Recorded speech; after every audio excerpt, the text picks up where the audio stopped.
Are you coming home to finding your Doberman has destroyed every single thing in your house?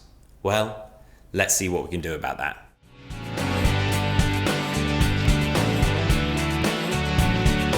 Welcome back to the Fenrir Doberman Show. My name's Joe and I'm a certified canine leader here at FenrirCanineLeaders.com. We are dedicated to helping you learn everything you could possibly want to know about the wonderful Doberman, and then how to become a high-level canine leader so you can raise your very own Doberman puppy. So if you're new here, don't forget to subscribe, turn on that notification bell so you never miss a future upload right here. Leaving your home and coming back to it being destroyed by your Doberman is not an ideal situation. So we really want to give you some understanding of how you can deal with that situation. So today we're going to be joining in on a webinar that the CEO and founder of FenrirCanineLeaders.com, Will, has recorded so that we can dive into some tips and some tricks of how to deal with that situation. So in this quickfire webinar, we're going to be talking about how I, as a canine behaviourist, help the clients that I work with destructive behaviours with their dogs, whether that's destroying furniture, destroying doors, digging up carpets, any kind of destruction in the home we're going to address in today's webinar. So let's dive into it. And when it comes to destructive behaviours, it's a little bit different from many of the other common behaviours. As a behaviourist, if that's something that you're interested in working towards in the future, you're going to address. And that as myself, it's very different from, say, a behaviour like extreme aggression or extreme reactivity, where you're there in the heat of the moment and you can implement a strategy or a behaviour modification program or intervention there and then and address the issue and deal with it. Destruction tends to be an issue when people go out to work and they come home and the home is destroyed. So we have to address it in a little bit of a different way. And oftentimes it's more around the management of a behaviour as opposed to being able to correct the behaviour. Now let me explain what I mean. First and foremost, we have to understand where is it that a destructive behaviour comes from. Now in my experience of losing count of the amount of cases I've helped people with this with, it tends to come from one of two places. By far though, the most common is simply pent up frustration in terms of a lack of outlet for physical and mental stimulation requirements. What that basically means is you are not doing enough exercise with your dog. If you go out and do more exercise with your dog, give them more mental stimulation, enough that truly satisfies them every single day, depending on their breed and specific requirements for them as a dog, that will 9 times out of 10 address the problem of destructive behaviours. Now, sometimes people don't want to hear that. What they want is for me as a behaviourist with the reputation that I've got to be able to come in and may wave a magic wand. They don't have to do anything for their lifestyle and I fix their broken dog. Their dog isn't broken. The dog is simply bored and frustrated. We need to give them a positive outlet for that frustration and that will address the problem. So we're going to significantly increase the amount of exercise we're doing and significantly increase the amount of mental stimulation that we're giving them. If you're prepared to do that, 9 times out of 10 you're going to solve this problem. Now if you want to do that in more of a professional setting, you're going to have to develop the people skills of being able to get that across to your clients in a way that first of all won't upset them by simply calling them out and telling them that they're the problem, but helping them see that that's the case and helping them come up with a process and a program of how it is that they can quickly and efficiently be able to provide additional exercise and mental stimulation. And that's where you can develop different strategies around quick fire ways of exercising dogs, quick fire ways of providing more mental stimulation for them. Hey guys, very quickly, in case you didn't know, we have our Perfect Puppy program. It's the program that I designed myself as a canine behaviorist to help you guys become a high-level canine leader yourself, and then how to be able to take your puppy from the second you bring it home all the way through to that dream of the perfect canine companion that you've always wanted. So if you want more information on that, there'll be a link down in the description box below. Thousands of people have now gone through that process to extremely high levels of success. So there's some testimonials you can go and check out. More information, it's all in the description box below, but let's get back into the video you were just watching. And as is always the case with any behaviour case that I work on, I always help our owners restructure their relationship with their dogs and help them become a higher level canine leader.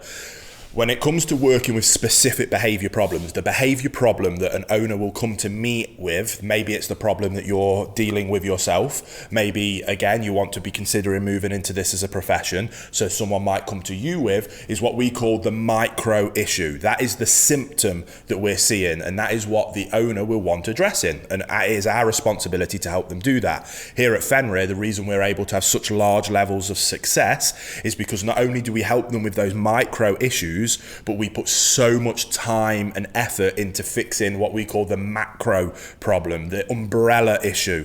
And that is always around relationship with your dog, around the owners becoming a higher level canine leader that has a dog that will look up to them for guidance and direction. If we can achieve that, that opens up an incredible pathway of communication between themselves and the dog, which then allows us to teach them the things that we do want and the things that we don't want from them.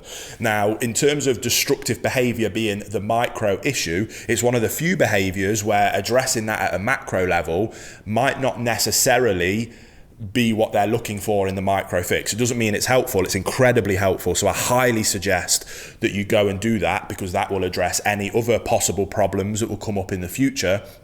So this could be an excellent opportunity to either help yourself, if you're watching this from that perspective, or to help a client be able to go to that next level, and that will just make them happier and their dogs happier in the rest of their life. But when it comes to destructive behaviors in particular, because they usually happen when you're not there, the only real way that restructuring that relation helps is with anxiety. Now, like I say, destructive behaviors, vast majority of the time, comes from a lack of physical and mental exercise. If it's not that and the behaviors still continue, then oftentimes it comes from a place of anxiety. The dog is stressed and anxious. That anxiety tends to come, usually all of the time, comes from a lack of leadership. If a dog has a calm, consistent leader in its life that it trusts implicitly, they have no reason to be anxious. Then, as long as they're getting plenty of exercise, they'll happily relax and calm down. That's why we focus on those two things first. Then on top of that, or why we're going through that process, because to restructure that relationship, we use our bootcamp process. Again, if you're interested, the online version of that is down in the description box below, but we go through that process, but nothing happens overnight, and that can take some time. Now, like I say, that will 9 times out of 10, even more so 99 times out of 100, will address this issue. If it doesn't, or while we're going through that process, we simply use a methodology of managing the behavior. Stop setting your dog up to fail. To set our dogs up for success with destructive behaviors, it's simply about managing the environment, ensuring that there's not things in their environment that they can destroy. To do that, the easiest way is to crate train or pen train our dogs. Let me start by saying that it is not cruel whatsoever. If you get a dog and stuff it in a crate that's never been in there before, you're a poor leader, the dog is already anxious, you're not giving it enough exercise as it is, so it's already got pent up frustration, physically, mentally, and on top of that, anxiety from a lack of leadership. Then you leave him in there for 10 hours, then we've got a problem. But that's not necessarily the crate's fault. Again, that's a macro problem that we need to address. If you are a calm, consistent leader, providing your dog with plenty of exercise and leaving them in a crate for an appropriate amount of time, 3 to 4 hours at a time, before letting them out for an additional bit of exercise before going back in, then there is absolutely nothing wrong with using a crate, and a dog will love it.